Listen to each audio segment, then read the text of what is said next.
Well, there, you see?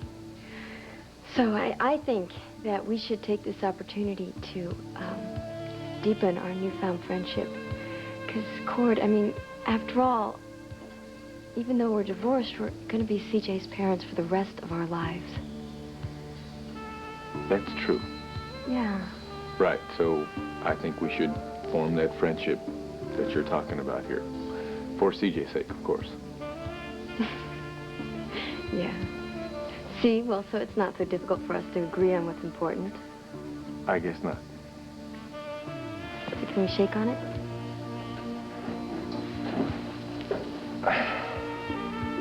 Okay. Well, I've got some business to take care of in the other room, if you'll, excuse me. No problem. I have some business to take care of my own.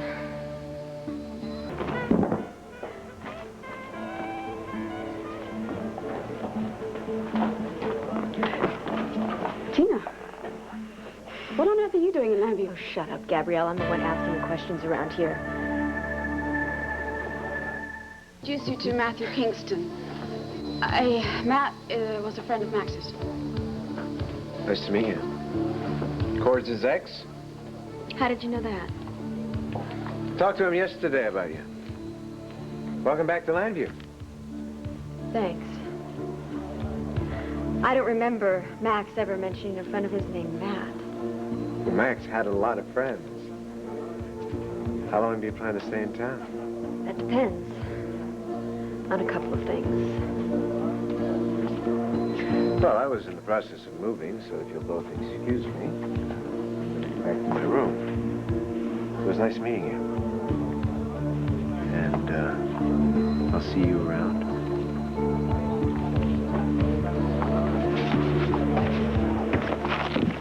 All right, Gabrielle. Give me one good reason why I shouldn't just claw your eyes out right now. What are you talking about? Oh, stop playing so innocent. You're the one who told me that you wanted to help me get Cord back, all this talk about that. And you telling me that Cord had turned away from Deborah and that he was focusing on CJ and that he was thinking about me. It was all a lie, wasn't it? No, Tina, I haven't been lying to you. Oh, you haven't been lying to me? Then why was it that when I called from Scranton last night, Deborah answered the phone at Llandview? Oh. Right. It's a relief to get the truth out in the open, isn't it? You don't have to keep playing the game anymore. I'm not playing a game with you. Just how stupid do you think I am? The only reason that you wanted me to send CJ back here was so that you could give your sister the opportunity to prove to Cord what a wonderful stepmother she would make to my son. That's what your little plan was. Believe me, Tina, that's the last thing I had in mind. Oh, I believed you, Gabrielle. I believed you were my friend. That's the first mistake I made. I mean, I should never even thought that, but now that I figured it out, I think that I should tell Cord exactly what you're up to. No, you mustn't do that. So I was right. You don't want me to tell Cord because that'll ruin your little plan, and your sister Deborah will be out on her own. Tina, I am thinking of you, as I have all along. Don't make me laugh. All right. You want to spill this to Cord, you go right ahead. But don't come crying to me when it blows up in your face. Why would it blow up in my face? Think, Tina. If you go and tell Cord all of this, he might just think that your motives weren't that honorable. Sending CJ back to Llandview, he might just think that you're up to your old tricks again, and then, my dear, you'll be the one in the cold. I hadn't thought of that. Damn it, Gabrielle, that doesn't change the fact that you lied to me. That you swore that Deborah was no longer interested in Cord and that she had left town. That's exactly what happened. Then why is she back in town, and why was she at Llandview last night? Tina, listen to me.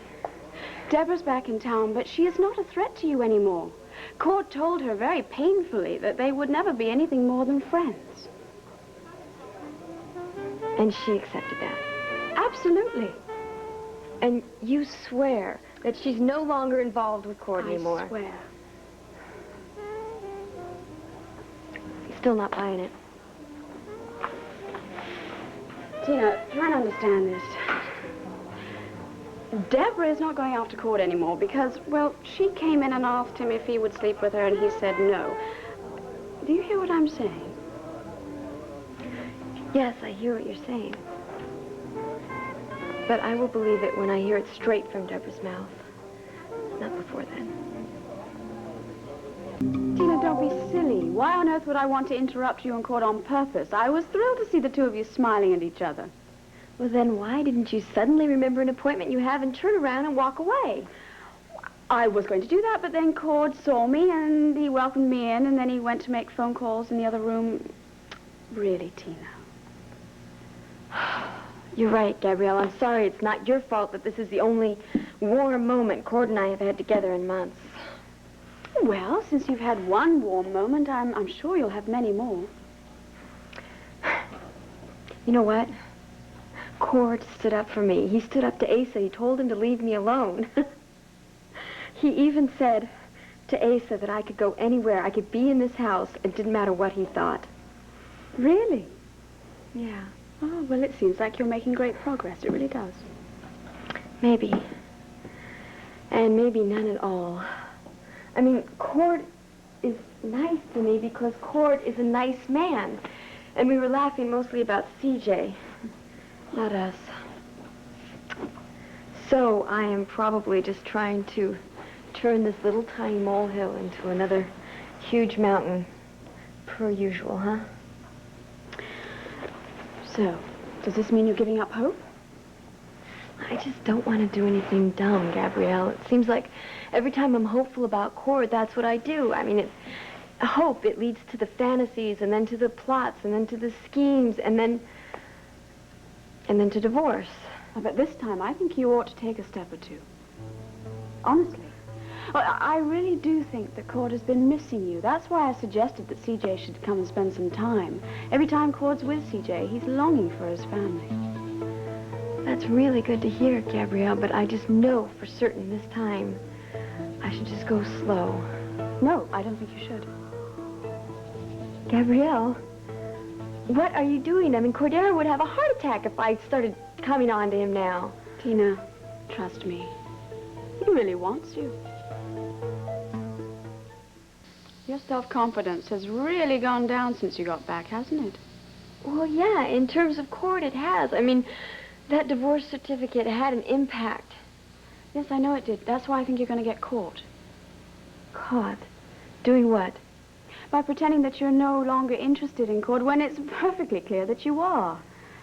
Oh, please, come on, Tina.